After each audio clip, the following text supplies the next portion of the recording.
हर हर महादेव। दोस्तों, ये बात उड़ीसा की है। एक लड़की शादी के योग हो रही थी और उम्र भी शादी की धीरे धीरे उसकी बढ़ती हुई चली जा रही थी, मगर कोई रिश्ता उस लड़की के लिए पक्का नहीं होता था। घर वाले बहुत परेशान थे इस चीज को लेकर के।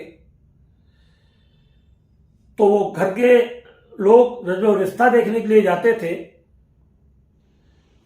तो वो किसी न किसी व्यक्ति को घर में स्वप्न दिखाई देता था और कोई कहता था कि ये लड़की हमारी दुल्हन है, इसकी दूसरी शादी नहीं हो सकती। कुछ लोगों ने घर में इसका मजाक उड़ाया, कुछ लोगों ने इस बात को सीरियस लिया। घर में विचार विमर्श भी होना शुरू हुआ कि ये सब क्या है। जो भी व्यक्ति लड़का देखने की बात करता या देखने के लिए जाने की कोशिश करता, उसको यह स्वप्न आता था। यह सब सिलसिला चलता रहा। कुछ लोग मन में विचार करते रहे, यह सब वहम हो सकता है, ऐसा कुछ नहीं होता, कौन कहता है कौन नहीं कहता है, ये सब आई गई बातें दिमाग पर चलती रहती थी। एक दिन ऐसा हुआ कि कोई व्यक्ति, परिवार का ही सदस्य, जबरदस्ती रिश्ता देखने के लिए जाना शुरू कर दिया उसने, और रिश्ते की डेट उसने फाइनल कर दी नहीं कि हम उस दिन देखने के लिए आ रहे हैं लड़का। उसी रात उस व्यक्ति को वो स्वप्न दिखाई दिया जिस दिन वो जाने वाला था कि अगर तुम इस लड़की के लिए रिश्ता देखने के लिए जाओगे तो वहां से तुम वापस घर नहीं आओगे। और ऐसा ही हुआ। वो लड़का देखने के लिए गया, बातचीत की, लड़का पसंद आया, वापस आया, एक्सीडेंट हुआ और व्यक्ति खत्म। घर वालों के दिमाग में ये बात पूरे तरीके से बैठ चुकी थी कि ये तो वही बात हो गई जो बोली जा रही थी, ये तो सच हो गया। रिश्ते को कैंसिल कर दिया, रुक गया रिश्ता। फिर साल 2 साल 3 साल बाद दोबारा फिर बढ़ाया, समय आया। जैसे ही कोई व्यक्ति रिश्ते की बात करता, उसी व्यक्ति को कहता कि आपका भी हस्न उसी तरीके से होगा जैसे उसका हुआ था, परिवार के सदस्य का, एक्सीडेंट वाले का। तो वो डर जाता था व्यक्ति, क्या करे। इधर लड़की की एज बढ़ रही है, उधर वो रिश्ते की मना करता है। वो कहता है ये हमारी दुल्हन है, हमने इसके साथ शादी कर ली है। ये कोई और नहीं था, जिंद था जो उस लड़की की बॉडी में रहता था।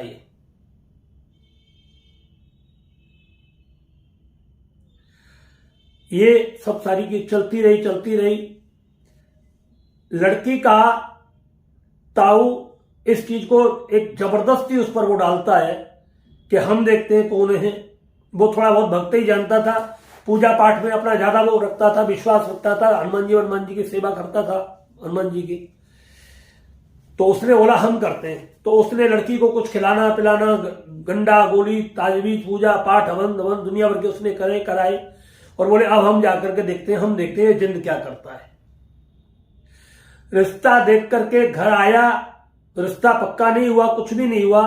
रात को सोया, सुबह नहीं उठा, खत्म कहानी। लड़के के घर वाले इतने भयभीत हो चुके थे कि उन्हें अब घर के अंदर भी डर लगने लगा कि करे तो क्या करे, क्या ना करे। अब उन्होंने इधर उधर के जो पंडित पुजारी जो थे सबसे बातचीत की, घर में पूजा पाठ भी हुए, हवन भी हुए, हर तरीके के पूजा पाठ कराई। और मन में एक विचार आया कि लड़की के लिए रिश्ता तो कोई भी देखे, मगर रुपया किसी पंडित के हाथ से दिलवा दो। मरेगा तो पंडित ही या किसी गैर आदमी के हाथ से। मगर यह बात उन्होंने किसी व्यक्ति को बाहर नहीं बताई, ध्यान रखना इस चीज को। उन्होंने केवल यह कहकर के कराया कि इस लड़की के ऊपर कोई जिंद बिंद है, वो ठीक हो जाए, हट जाए यहां से। मगर यह नहीं बताया किसी को उन्होंने अपने दिमाग से कि किसी व्यक्ति को कि इस लड़की पर जिंद है और इसका रिश्ता करने के लिए जाते हैं, और जो रिश्ता पक्का करता है वही मर जाता है। यह किसी को नहीं बताया। यह उन्होंने अपने माइंड का गेम बना करके दूसरे लोगों को उसका इस्तेमाल कर दिया।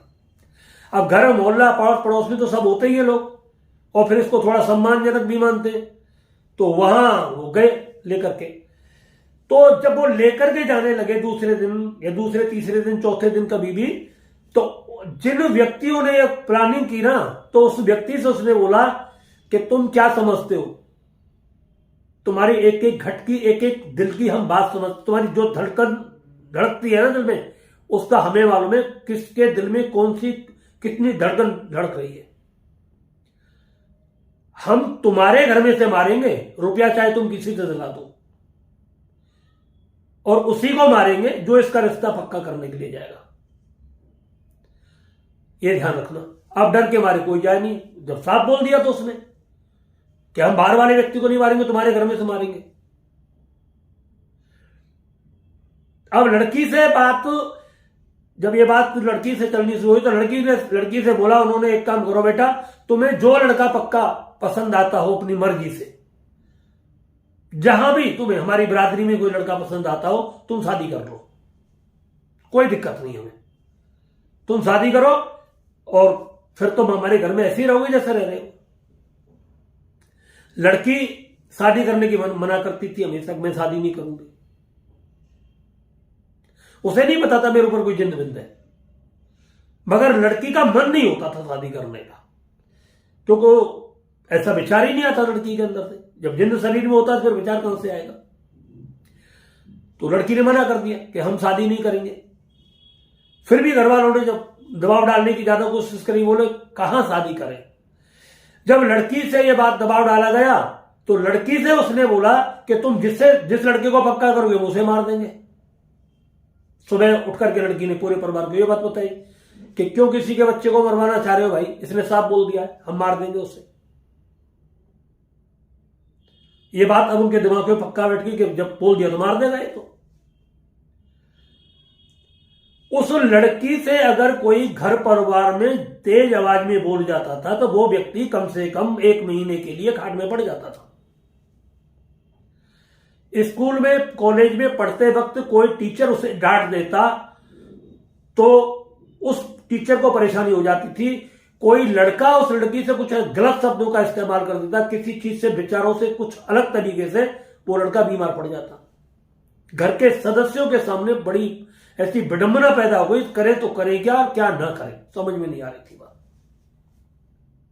अब धीरे धीरे बात गांवों में, मोहल्लों में, सब जगह फैलने लगी। ये बात उड़ीसा की है, इधर उधर काफी जगह फैलने लगी और स्पष्ट बोल दिया कि भाई इस तरीके से बात है और इस लड़कियों को ऊपर जिंदा है, जो व्यक्ति कोई जाता है तो मतलब ऐसे करता है। उसमें वहां पर कुछ ऐसे भी लोग होते हैं जो इन सब चीजों का मांग हो जाकर बोले हम देते हैं सिक्का लड़की का, हमारे लड़के के साथ शादी करके दिखाया कोई। हम कहते हैं अगर किसी में ताकत है उस जिंदगी तो साला हमारे घर में आए, हमारा ये करके दिखाए, हमारा वो करके दिखाए। जो ज्यादा फड़फड़ा रहा था ना वो व्यक्ति दोबारा बचा ही नहीं। सुबह इतना भयभीत हो गए गांव के लोग, आसपास उसके बारे में कोई चर्चा ही नहीं करता था कि ये क्या करे। ये डीएनए का जिंद था। उसने कभी लड़की को तंग नहीं किया किसी भी तरीके से। कोई हारी, कोई बीमारी, कोई ऐसा कुछ वो उसके साथ कुछ किया ही नहीं उसने। लड़की पूरी हष्ट-पुष्ट सुंदर थी। उसका फोटो भी हमारे पास भेजा था। बात चलती रही। उसने किसी के माध्यम से हमारे पास फोन किया। हाँ, एक बात और आपको हम बता दें, बहुत सारे लोग कहते हैं गुरुजी हमारा नंबर सेव कर लेना। भैया कम से कम 100 फोन डेली आते हैं, 50, 60, 20, 25, 30, 40, 100 फोन आते हैं और हम 10-5 फोन उसमें से उठाते हैं। 10-5 फोन ही उठाते हैं। किस किस का नंबर कितना सेव करेंगे हम किसी का नंबर सेव नहीं करते। और क्षमा करना, हाथ जोड़ करके हम किसी को बैक कॉल भी नहीं करते।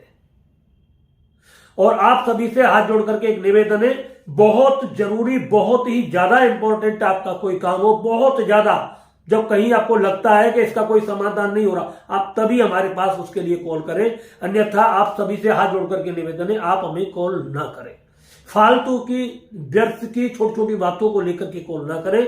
जिनका समाधान आप आसानी से कर सकते हो उसका स्वयं कर लें और बाकी ऐसे ना करें। आपको आप भी परेशान हो, हमारा भी समय खराब हो और किसी विशेष व्यक्ति की बातें हमसे छूट जाएं, ऐसा नहीं होना चाहिए। तो इसलिए हम किसी का नंबर सेव नहीं करते। हम ये घटना आपको बता रहे हैं, ये हमारे पास थी, हमने पूजा कराई, पूजा करने और नंबर हमारे पास किसी का नहीं है, सब खत्म कर देते। हमारा एक ही मतलब होता है, जरूरत है तो आप हमें कॉल कर लो, हम आपको कॉल नहीं करते। तो रीजनेबल लिमिटेड व्यक्ति जिन लोगों की पूजा पाठ होती है उन्हीं लोगों के हमारे पास अपने नंबर सेव होते हैं। इसके अलावा किसी के नंबर सेव नहीं होते।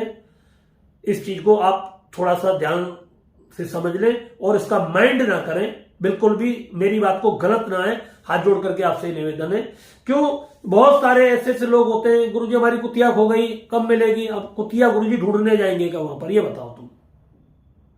इसके लिए क्या कॉल करना?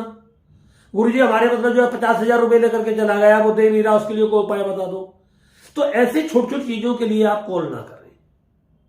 इनके लिए आप अपने तरीके से उसका हल निकालें तो वो है। तो अब वो इतने परेशान कि भाई क्या करें, ये बात फिर हमारे पास आ गई और उन्होंने स्पष्ट बोला कि गुरुजी जिंद है और ऐसे कहानी। मैंने तुमको कैसे पता लगा जिंद है? बोले जी उसने बताया है। जब उसकी एनर्जी चेक की, उसको पता लगा है तो रियल में वो जिंद था और डीएनए में था, बेस का जिंद था। वो उसके खानदान में ही चला रहा था वो, और उस लड़की पर वो फिदा हो गया था पूरे तरीके से। उनके परिवार में बहुत सारी लड़कियां थी, बहन थी, बेटियां थी, सबकी शादी हुई, कोई उसने रुकावट नहीं डाली, किसी चीज को नहीं रोका, किसी काम में उसने दखल नहीं दिया किसी भी तरीके से।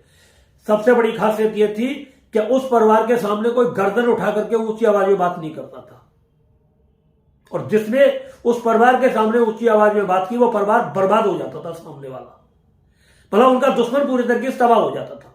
उनको किसी प्रकार का कोई लॉस करने की बात होती थी तो वो तुरंत उसको बर्बाद करना शुरू कर देता था, उस परिवार पर आंच नहीं आने देता। ये उसकी सबसे बड़ी विशेषता थी जिंदगी। अब परिवार में किसी लड़की पर उसका दिल आ गया तो उसने उस लड़की पर कब्जा कर लिया और बोल दिया। जब ये सब सारी बातें हमें पता लगी, वहां पर हमने उसको चेक किया, सब कुछ देखा। सबसे पहले हमने उसे अपना वैदिक कल्प समझाया, हमने वैदिक कल्प इस लड़की को दो। जब वैदिक कल्प वहां पर पहुंचा तो वो लड़की को देना शुरू किया वहां पर। तो वैदिक कल्प जब वो लेता था तो लड़की की तबीयत खराब होती थी, वो लड़की बीमार पड़ती थी। घर वाले चिंता करने लगी, गुरुजी इसे लेने के बाद इसकी तबीयत ढीली होती है। मेरी कोई दिक्कत नहीं, आप घबराओ मत, मरेगी नहीं, आप इसे देना शुरू करो। धीरे धीरे फिर वहां पर उस लड़की में चेंजिंग आने लगे। इसके बाद फिर उन्होंने कहा कि गुरुजी ये हालात नहीं, हम समझ गए कि कंडीशन कहां तक पहुंच गई है। हमने 3-4 महीने उसको वैदिक कल्प देना शुरू किया, कंट्रोल में स्थिति आनी शुरू हुई।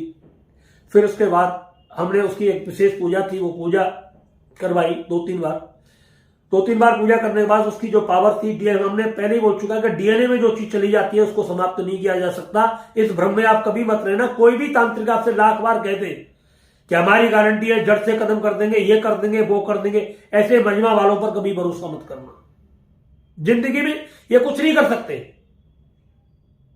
ये आपको बर्बाद करवा सकते हैं, कुछ नहीं कर सकते। डीएनए के किसी भी चीज को आप बर्बाद नहीं कर सकते, उसकी शक्तियां कम कर सकते हो बस। 100% शक्ति को 95% आप ब्लॉक कर सकते हो, लॉक कर सकते हो। 2-4-5% शक्ति रह जाती है, उसका इतना प्रभाव नहीं रहता। उसके बाद हम गए, जाकर के वो पूजा कराई, 6 महीने पूजा चली, लगातार पूजा, कंटिन्यू पूजा जब चलनी शुरू हो गई, उसके बाद उसको पूरा ब्लॉक मार करके उसकी एनर्जी को डाउन किया। खत्म करने के बाद में लड़की की शादी कराई और रिश्ता भी हमने, पैसा भी हमने ही दिया लड़की को उसका पक्का करने के लिए। अब हम देखते हैं क्या हमें मारता है, क्या करता है। आपके सामने वीडियो बना रहे हो, सारी कथा आपको बता रहे हैं। वो लड़की ठीक है, भगवान की कृपा से सब कुछ, कोई अभी तक ऐसी कोई हादसा नहीं है, सब कुछ एकदम फर्स्ट क्लास है। तो ये घटना थी जो मैंने आपको बताई है। उसकी विशेष पूजाएं होती हैं, डीएनए की पूजाएं बिल्कुल अलग से होती हैं और काफी कॉस्टली होती हैं, हर व्यक्ति के बस की नहीं होती हैं ये पूजाएं। तो ये जो चीज है वो मैंने आपको बता दी है। अगर आपको वीडियो अच्छा लगा हो, इसको ज्यादा से ज्यादा शेयर करें, लाइक करें और चैनल को सब्सक्राइब करें। और इस चैनल पर हम लगभग में हफ्ते में 2 वीडियो डाला करेंगे, जिस पर ये वीडियो हमारी डलने वाली है। तो इस चैनल पे भी आप हमारी जो शॉर्ट वीडियो पड़ी हुई है उसको देख लिया करें। आपके मतलब की कोई वीडियो हो, आपके काम की हो, तो आप हमसे बात कर सकते हैं उसके विषय में। हर हर महादेव, जय माता की।